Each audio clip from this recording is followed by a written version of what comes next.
Welcome, everyone, to another masterclass here at Mind for All Seasons. I'm excited today to talk about whole person wellness and what that means for us as individuals and what it means for those of you who are serving people who are living in assisted living or memory care or skilled nursing communities. I think there's a lot that can benefit all of us because we're all people and we all have a core group of needs, even though the way that we meet those needs might look different from one person to the next.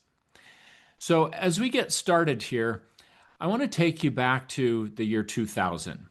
And in my life, 2000 was when my wife Amy and I graduated from the University of Utah, and reality slapped us upside the head because Amy was going into student teaching, which was unpaid, and I was working part time as an assistant to a farmer's insurance agent, making $8 an hour.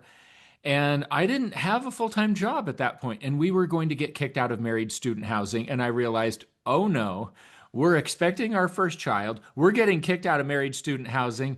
This is not a good situation. I've got to find a job and find it fast. And I thought at the time what I wanted to do was business consulting, which means I needed to find some sort of an entry-level position where I could grow and learn a little bit more and get into a position of leadership and get some experience and go from that point.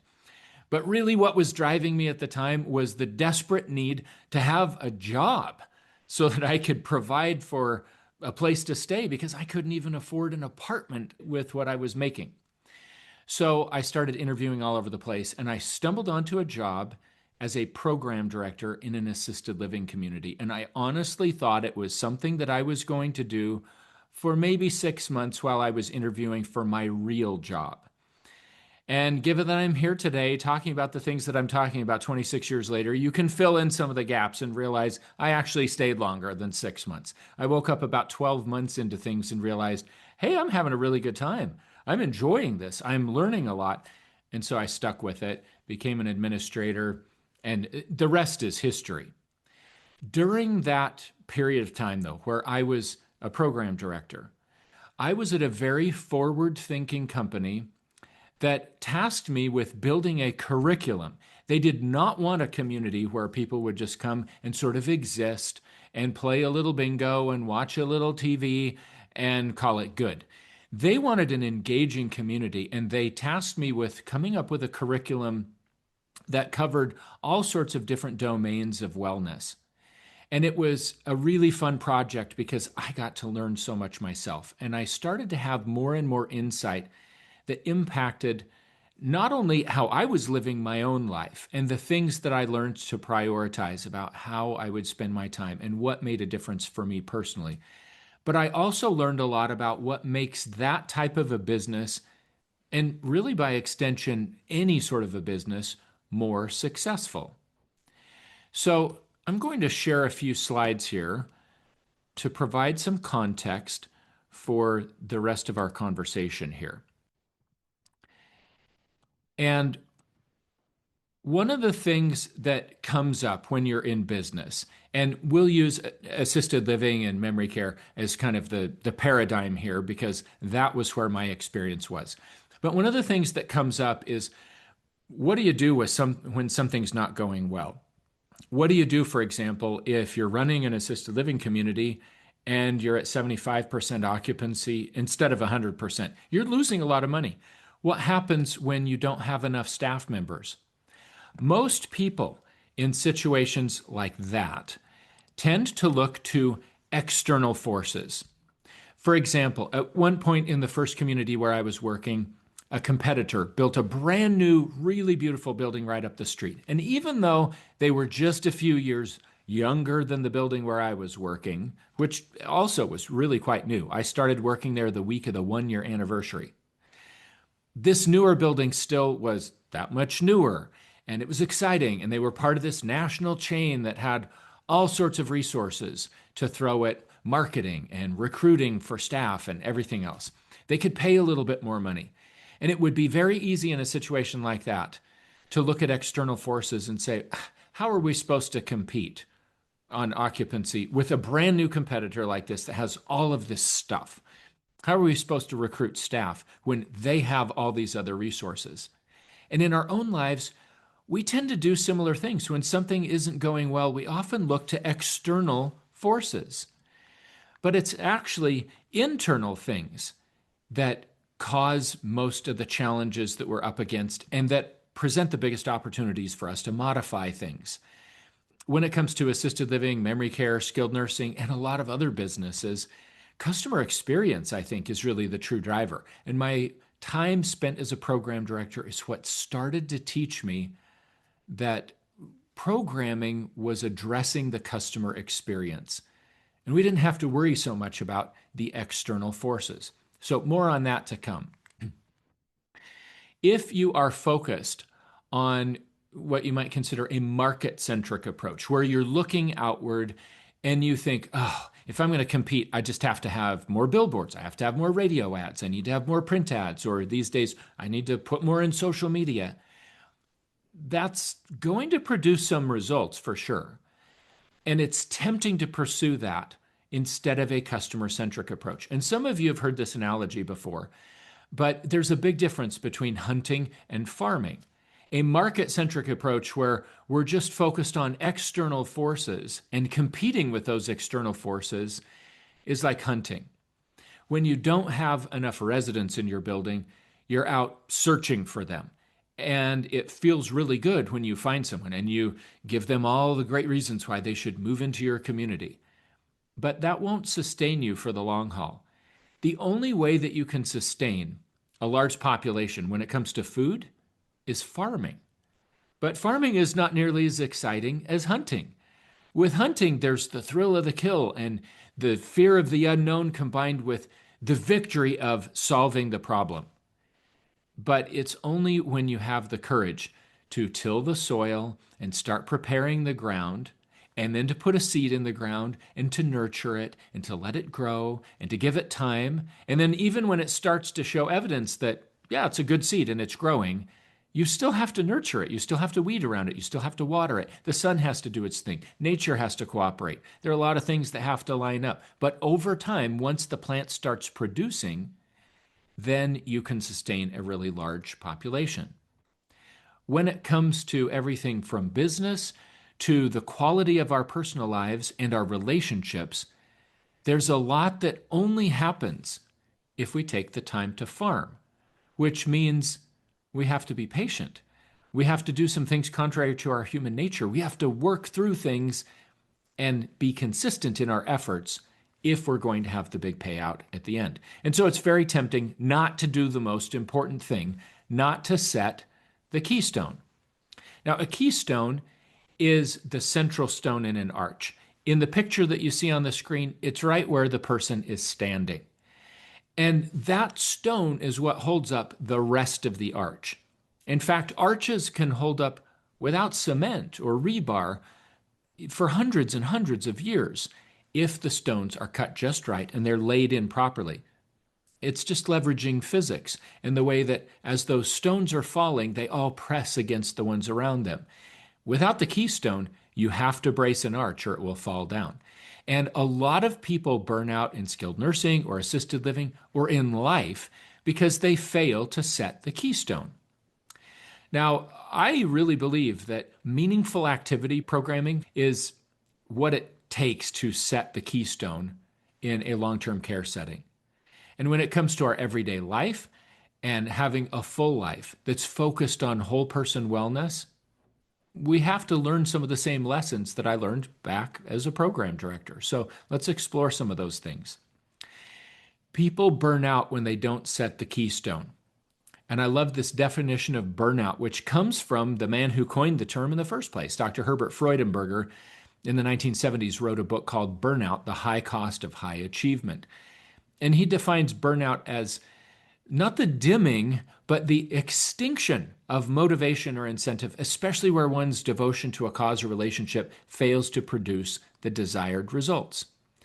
Now, extinction, that's a pretty strong word. If we take the example of an assisted living or a skilled nursing community, there are a lot of different parts to the organization. You could look at other businesses and you could look at aspects of our lives and you could say, well, there are a lot of different parts to our lives, things that we have to do. So there's some maintenance that has to be involved.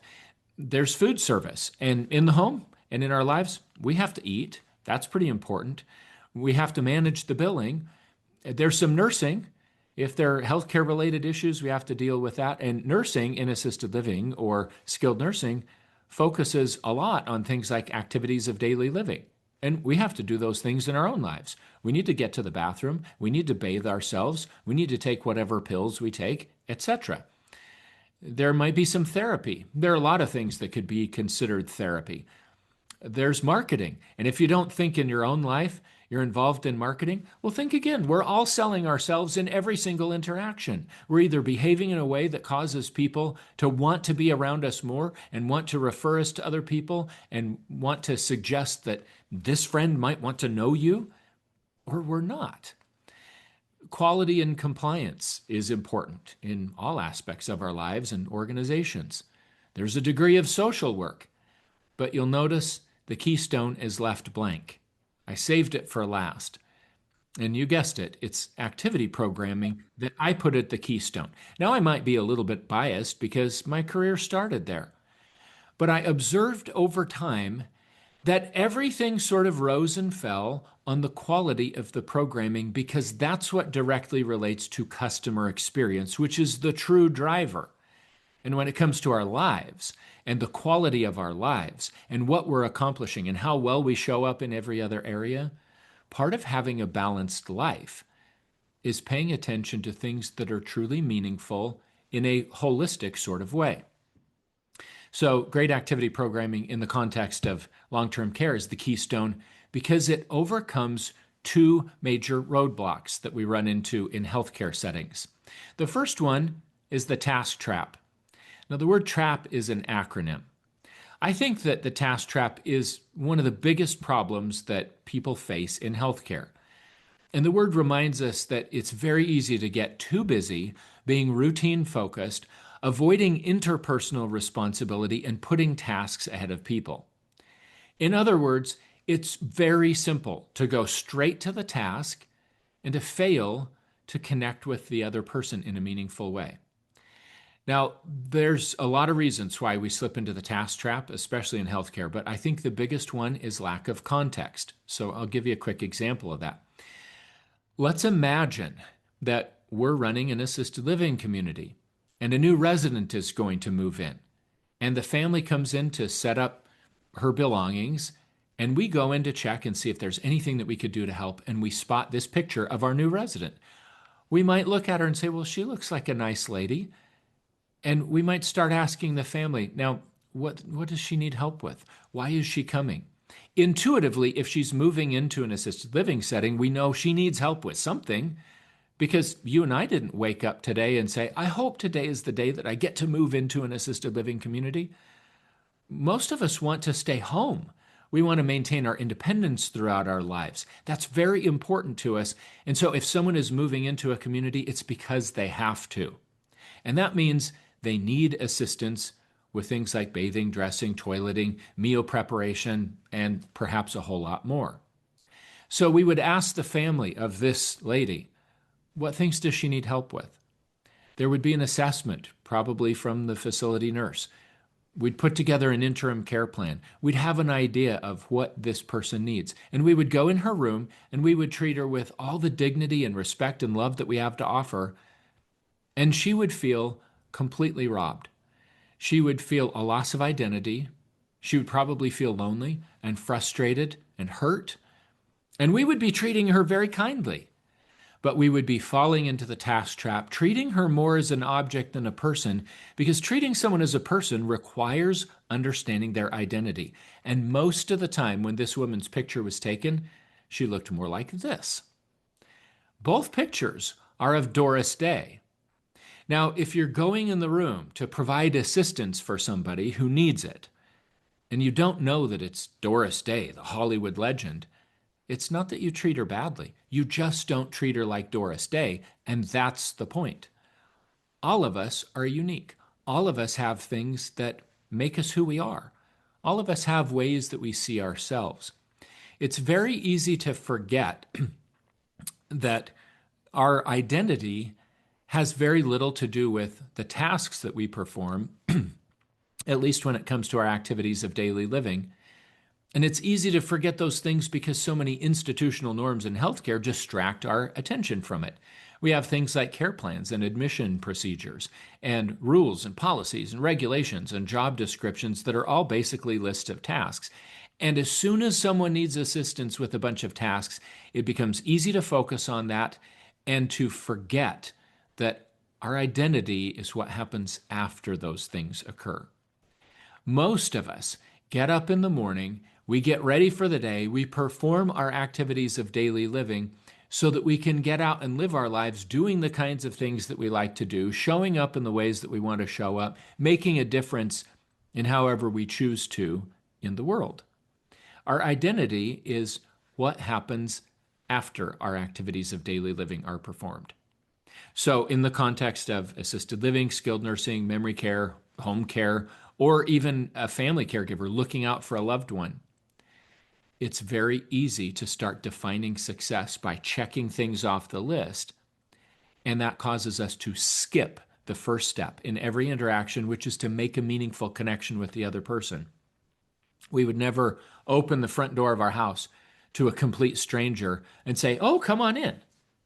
We would expect there to be some trust built, some connection. We let friends and family help us with things all the time. We don't let complete strangers help us unless we take time to build some trust and establish a relationship.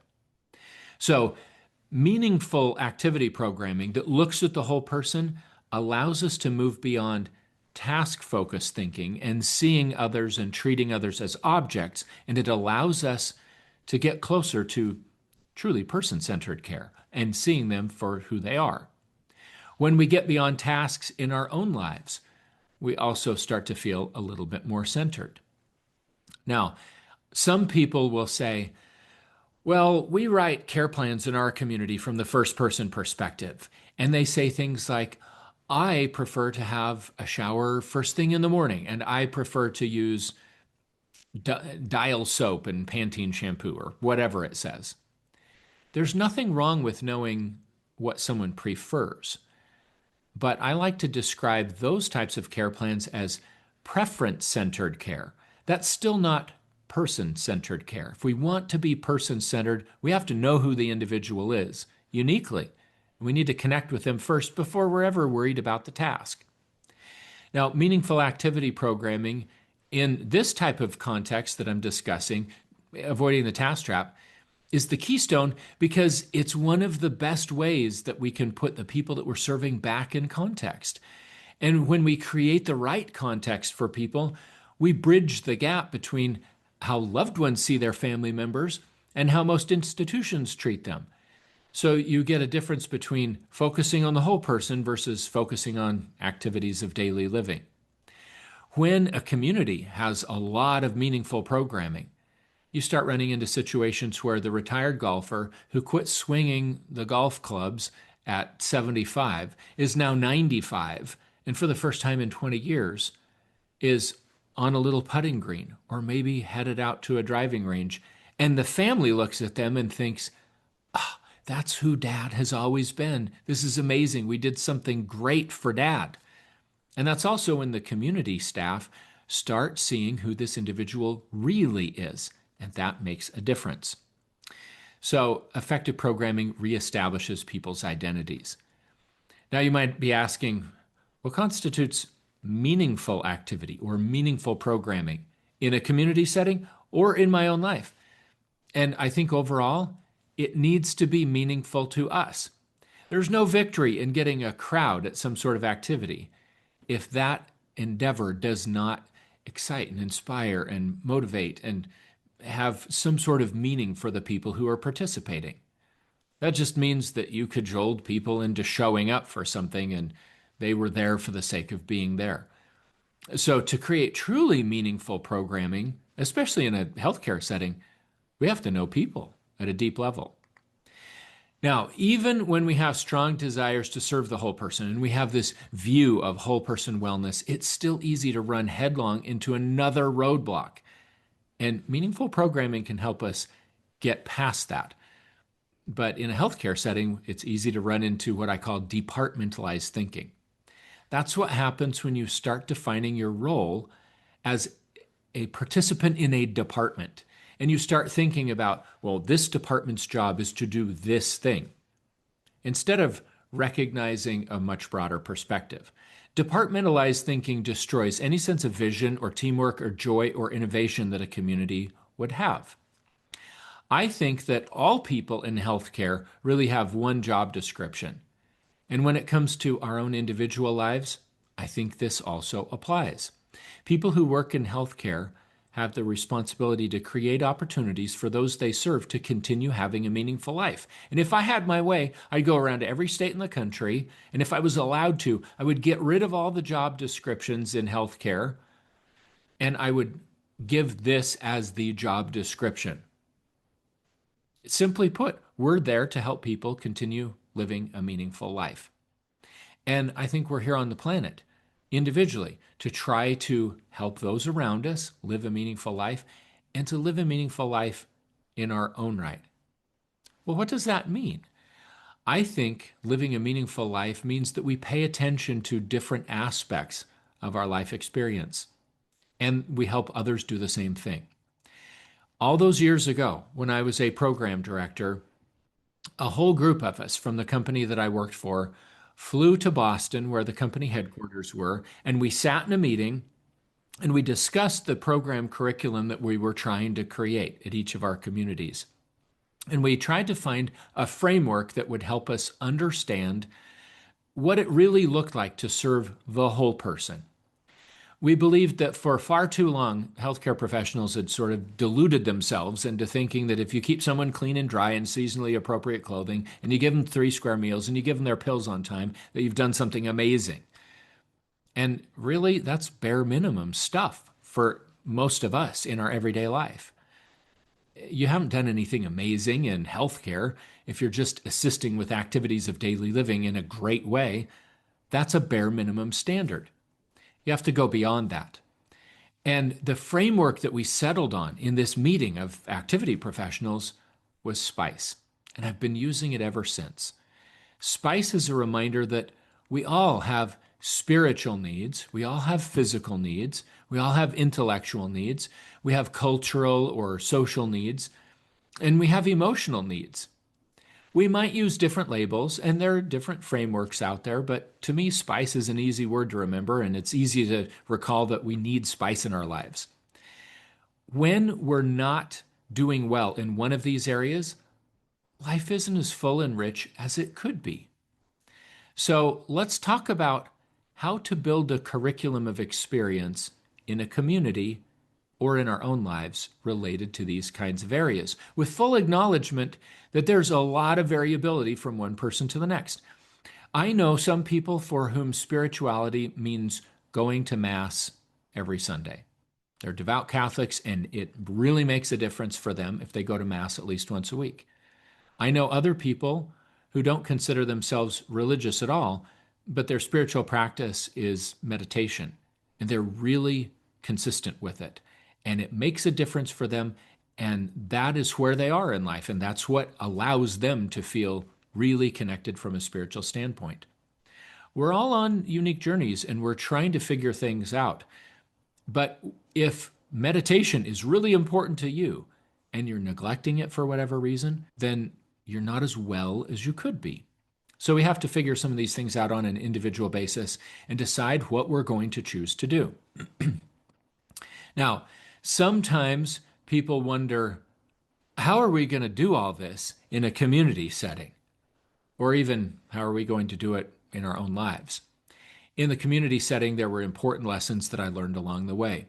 I learned that when we're freed from the constraints of job descriptions and we start focusing on the job that everybody has to help others around them continue having a meaningful life by attending to their spiritual, physical, intellectual, cultural, and emotional needs, then all sorts of possibilities opened up. So I'll give you one example from my career. This comes from a community that I was working at in Boise, Idaho, where I grew up. This community was a memory care community. And when I first got there, there were no men at all. Eventually, we got to the point that over 50% of our residents were men. That happened because of one person, and it was not me. Her name was Chandra Turner. Chandra was our maintenance director. And Chandra was also a licensed med tech. She had a heart of gold. She could do almost anything, it seemed like. She grew up with a father who had a remodeling business, and she would go with him on his jobs, and she learned how to lay tile and how to lay carpet and paint and do framing. She could do it all in that regard.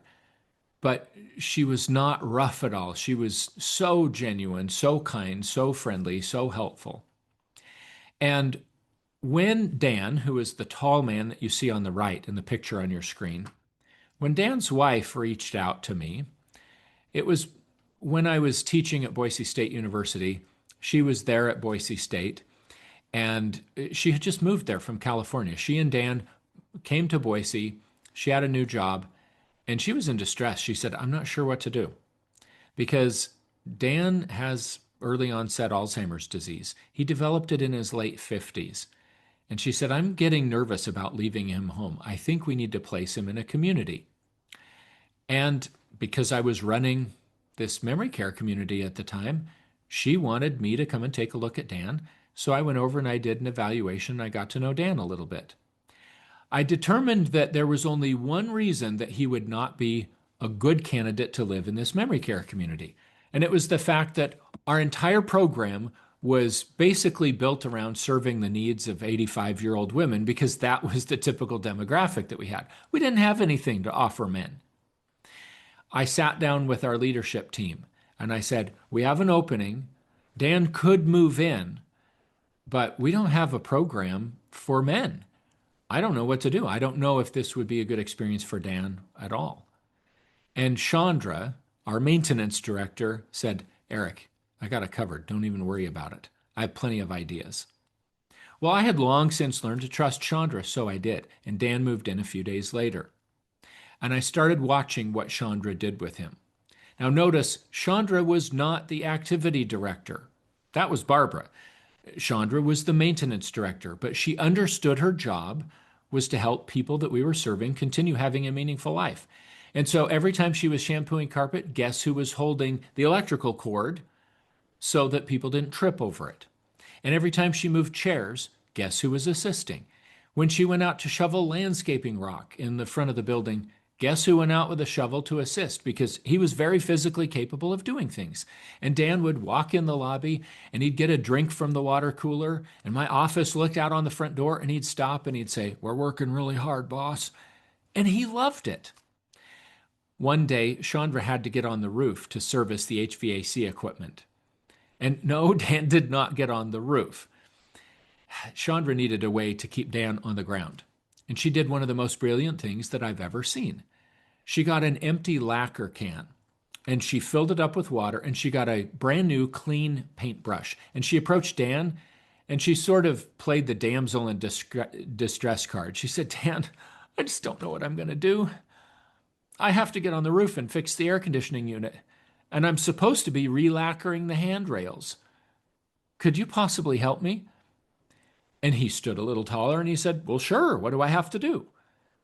And she said, "Just take this can of lacquer and brush it on the handrails." Now, she knew that Dan's sense of smell was virtually non-existent. That's a common early symptom in Alzheimer's disease. But she knew that he was capable of brushing water on handrails. And she knew it would be a safe thing to do. If anything, it would clean the handrails, perhaps a little bit. And she let staff members in the community know what she was up to so that everybody could help out. And Dan stood in the hallways brushing clean water on handrails for a few hours that day. And staff members would walk by and say, "Oh, you're such a good guy to have around. What would we do without you?" Dan loved to work with his hands. He was very good at it. And it was fulfilling to him when Chandra found ways that he could participate and feel like what he was doing mattered.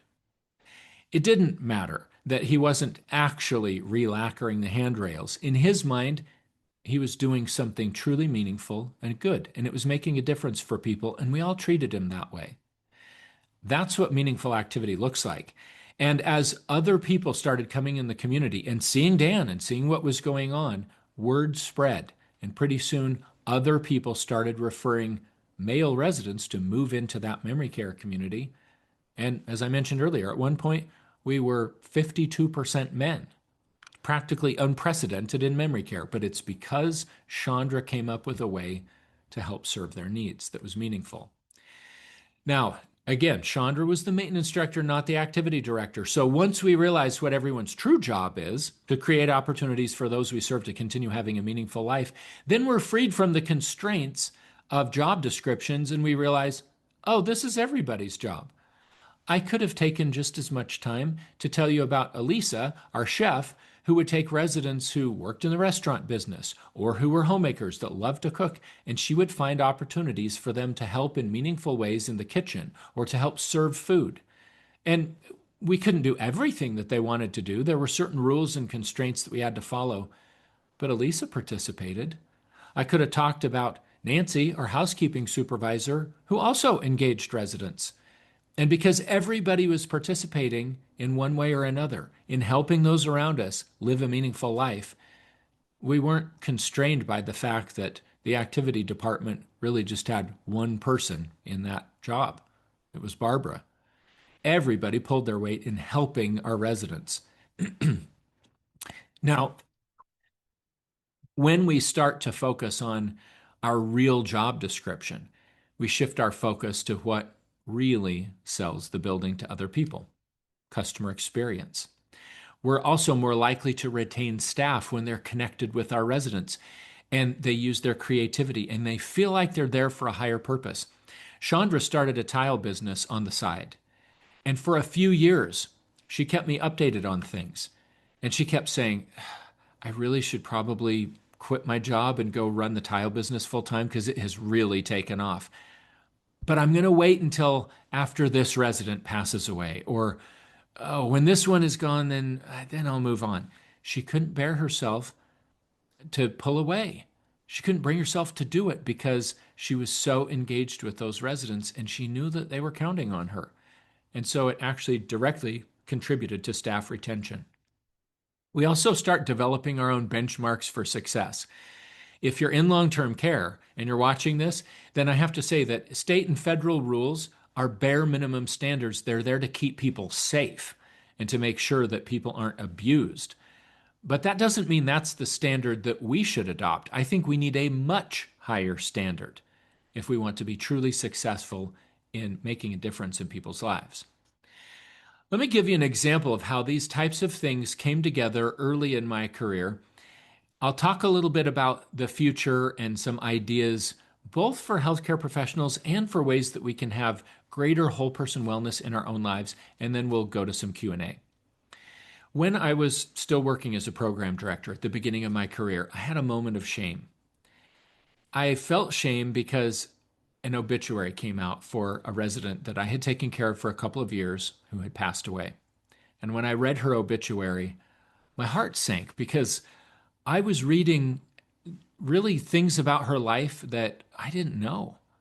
And I was ashamed that I didn't know those things. I had spent 2 years with her, trying to get to know her. And there were some really impactful things she had done in the world, and I had no clue. And I didn't want that to ever happen again. And so I started brainstorming with the team, and we came up with an idea for the Lifetime Achievement Awards. I sent out an invitation to families to submit an essay answering the question, how has your loved one contributed to making the world a better place? And I got a flood of essays. People were really excited to write about their family members and talk about what they had done in the world. So I chose 10 of those essays, 10 people to profile. I got 10 Oscar statues from AD Trophy, and I put a little plaque on them that said, for a lifetime of making the world a better place. I hired a musician. I rented a red carpet. We bought a bunch of flowers. We had the team get all shined up and dressed in their fancy clothes. And we invited the residents and their families into the dining room one night after dinner, and we had transformed the dining room into the Oscars. We rolled out the red carpet, literally, and we had different team members read the essay of a person, and then our bus driver, Tom, who got all shined up and put on a really nice suit and tie, would hold out his arm and he would escort the person up the red carpet so that they could be honored. We'd give them a flower, we gave them the Oscar statue. The musician would play music representing their life as they came up the aisle. One lady was originally from Oklahoma, and so the pianist started playing music from Rodgers and Hammerstein's Oklahoma as she walked up the aisle. It was a wonderful evening. Families loved it, and we couldn't wait to profile 10 more people.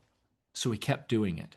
And word spread, and pretty soon, Kathy Free from a local newspaper started doing an article. Every time we did the Lifetime Achievement Awards, she'd write an article and she would profile each of the residents that we profiled. It was the best free advertising we ever had. For the cost of doing the activity, there's no way that we could have bought that much advertising space in a newspaper at the time. And it was a far better way to get recognition anyway. It was doing the right thing for those people. So how do you set the keystone if you're running an assisted living, memory care, skilled nursing facility? And how could these things apply in our own lives?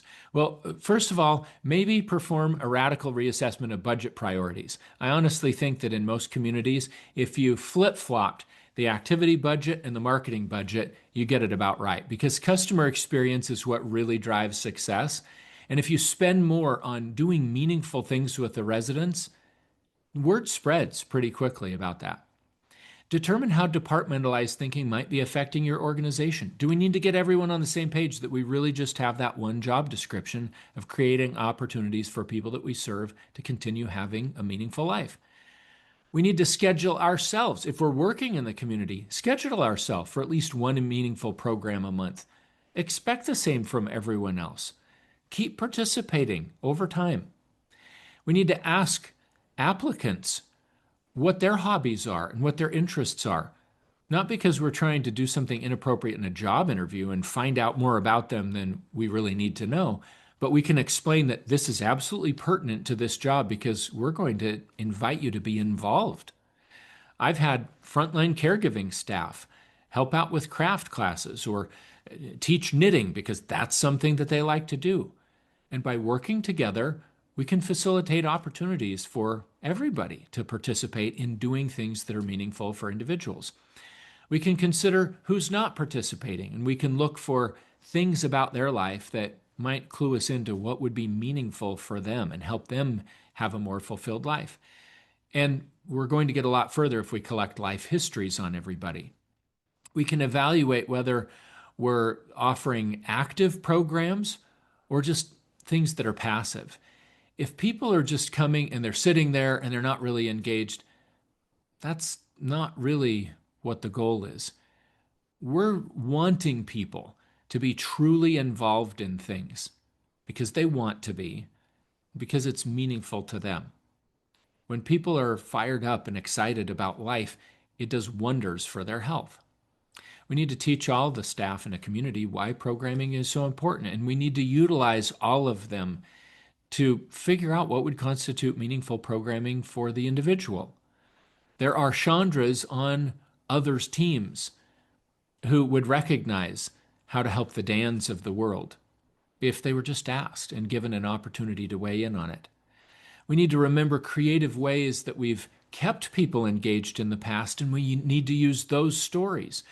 So if a family comes in looking for their loved one and they're considering moving this person into your community, if you're running one, then they might say, well, what would you do for my dad?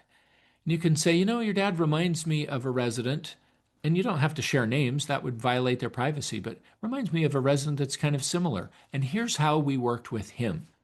If you can give an actual example of what you did with an individual, that's far more compelling than just saying what you would do. Examples and stories really sell, and facts just tell. So let me give you another example of how a community solved the problem of needing to keep residents engaged at a very difficult time during the COVID pandemic. A friend of mine who helps to operate several different assisted living communities put out a question to his program staff. He said, if you were to create the best program during COVID-19, what would it look like? Well, they took on the challenge. Here's what one of those program directors did. He knew that people were worried about the toilet paper shortage. And so he took a whiteboard around to resident rooms and he had them hold a roll of toilet paper. And the whiteboard just said, as you can see in the picture, I would trade this roll of toilet paper for. And the resident wrote what their preference was. And then they took the picture and they kept on doing it. They got all sorts of different responses. And then they just shared them in the broader community. They put it out on social media with those residents' permission. And very organically, people in the broader community started showing up outside that assisted living community, bringing the things that their residents wanted. They brought flowers, they brought treats, they brought chocolate, because that's what the residents wanted, and it allowed their residents to feel like somebody was aware of them, somebody cared, somebody was connected with them. I thought it was quite a brilliant idea. They also did a little trick shot competition. They found a way to keep things lively and fun at a time where people were just locked inside and it was absolutely miserable for a lot of people. I give them tremendous credit for what they did. So if you're trying to build a curriculum for others or in your own life, start with SPICE. What are the spiritual, physical, intellectual, cultural, and emotional needs that people have? Whose needs are being met effectively and whose needs are not being met? You can also start by looking at passive activities that you might be doing and figure out how do you convert them into a program. Watching a movie is passive, but turning it into a film festival, well, that's not all that hard to do. Just look up a little bit of information online about the filmmaker and what they were trying to accomplish. I remember one year at Halloween, we did an Alfred Hitchcock Film Festival because we had some residents say that they liked Hitchcock and they wanted to watch his movies. So I gathered information. I gave it to the concierge who sat at the front desk in the evening, knowing that things were quiet and slow in the evening. And she could actually pull away and go talk to the residents in the room next door. She could still hear the phone in the front door if somebody happened to come in. And she was able to share information and create a film festival kind of experience for people. You might ask, well, what am I curious about that I might want to share with other people? If I'm curious about it, there's a good chance somebody else is too. We can start where we are and add consistently. We can ask what our coworkers are interested in that others might be interested in. We can get away from departmentalized thinking as a way of freeing up the constraints that we would see if we just looked at the budget and said, oh my goodness, I have hardly any money to spend on any sort of activity. Well, just consider that it's what the community does. It's everybody's job to create these opportunities. We can look at the life history of residents. We can consider the physical spaces that we have to work with and imagine different types of things that we could do there. There's a lot of other things that we could do. I'll just point out a few of them before we go to Q&A. Frequently, there are referral sources. People who could refer individuals to move into an assisted living community who would love to have an opportunity to sponsor something or participate. You might know a local eye doctor who loves to talk about specific eye diseases or conditions like macular degeneration. They might come in and do a presentation about it. And there were probably, in a lot of communities, people or family members who would love to learn from something like that. I'll give you a few other ideas here on the screen. And we don't have time to talk about all these in any depth, but these are some of the things that I did back as a program director. I started teaching a music history class because I've loved music my whole life. I play the piano, the saxophone, the organ. I studied piano and saxophone all through college. So I have a lot of experience with that. It fits within my own interests. And I've now been teaching music history for 26 years. I still do it. A couple of times a month, I give music history lectures at independent living facilities just because it's fun. It's part of my own sanity in life. So in your own individual life, what is something that you love doing that you could share with other people? Is there a way that you could do more of that in your life? I did a class way back when called Everyday Life in Iraq and Iran, and I didn't teach it. There was a visiting professor at the University of Utah from Iran. I was working in a community in the Salt Lake City area, and I talked to that professor and I asked her to come do a class on what it was like to grow up in Iran. And back in the early 2000s, that was of real interest to a lot of people. I think nowadays it would probably also be of real interest based on the geopolitical events that we're in the middle of. We did a class called How Things Work, where I took apart TVs and microwaves and taught 85-year-old women how those things worked. And it was interesting to many of them. We did a poetry class. I got a school involved in a writing project where they came in and they interviewed residents and then they wrote biographies of those residents as a writing project.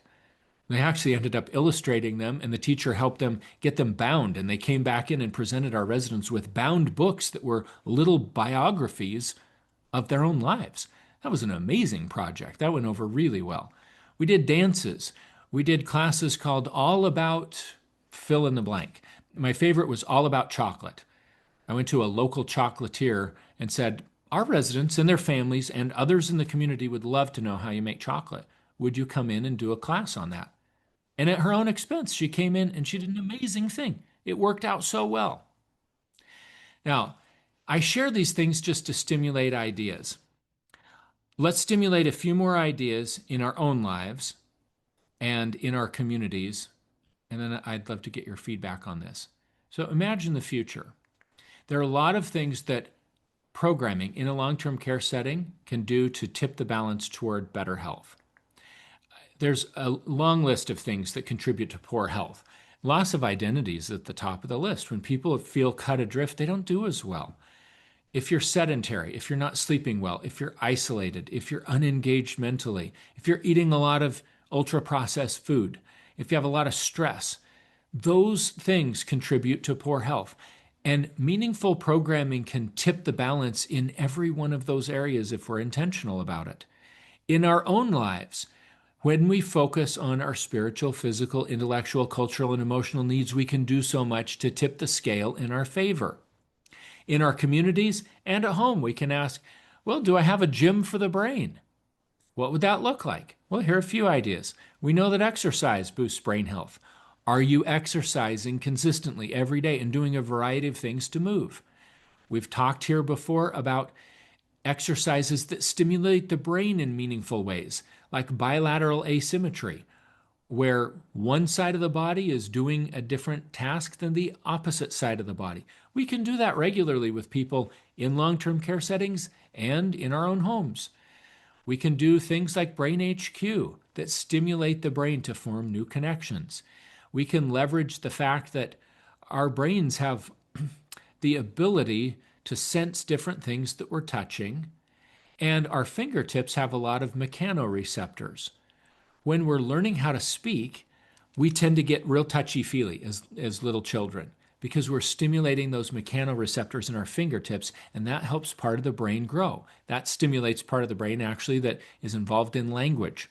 When people are losing language skills, they also tend to get very touchy-feely. Well, we can stimulate that in a sort of gym for the brain by using things like these brain paths discs, hard plastic discs where people can just trace their fingers and stimulate mechanoreceptors.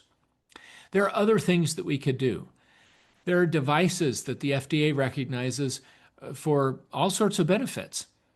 These devices do things like stimulating better blood flow and calming inflammation.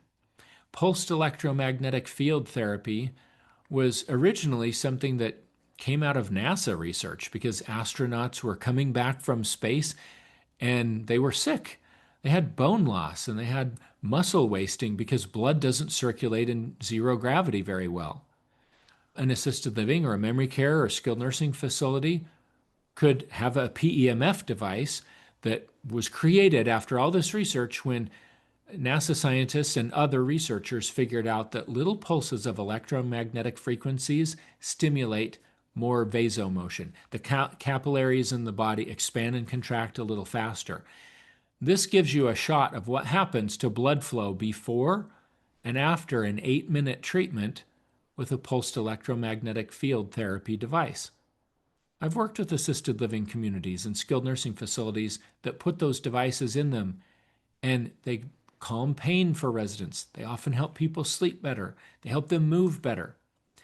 We could talk about red light therapy, and we could talk about some of the research done at the Wellman Center for Photomedicine at Harvard Medical School.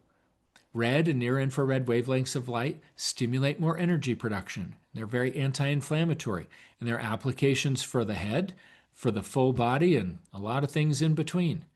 We could talk about sauna therapy and the many benefits that it has, including being inversely associated with things like Alzheimer's disease. There's a long list of potential benefits to sauna therapy, and we could consider incorporating sauna as part of a meaningful program of activity that promotes better health. We could talk about hyperbaric oxygen therapy, especially at lower pressures that are safer to use than in the hospital grade full room hyperbaric chambers that are much riskier to use. Increasingly, there are assisted living communities that are starting to get devices like these to make a difference. And they are making a difference. In one community in Washington, they had a resident who you see pictured here. She was 100 years old and had required a mechanical device to pick her up out of bed or off the toilet for about 10 years. And as she started using some of these therapeutic devices that became incorporated in part of their activity program, she went from being a mechanical lift transfer to being able to walk 75 feet with a walker and a one-person assist. She was able to participate in her own care again for the first time in a decade because she got stronger using these kinds of devices. So I really think that's what the future looks like. Now, in our own lives, if we're focused on whole person wellness, we can do a little reassessment. We can ask ourselves, are my spiritual needs being met? And if not, how could I do better? What about my physical needs? How could I do better? What about my intellectual needs? Am I learning? Am I stimulating my brain in helpful ways? What about cultural or emotional needs? And what about emotional needs? That's not just fluffy stuff. That's actually core things that are required for us to do as well as possible. And it's well documented that the brain and the body does better when we're addressing those domains of wellness. So I hope that that gives you some meaningful things to think about, both you who are working in healthcare settings and all of us in our own lives and what we're doing in our own homes. Let's stop the presentation here. Let's go to some Q&A. I would love to get your feedback on this. I know some things we went through really pretty quickly for the sake of time. I wanted to pack as much into this as we could, but I'd love to get your thoughts and your reaction on all this.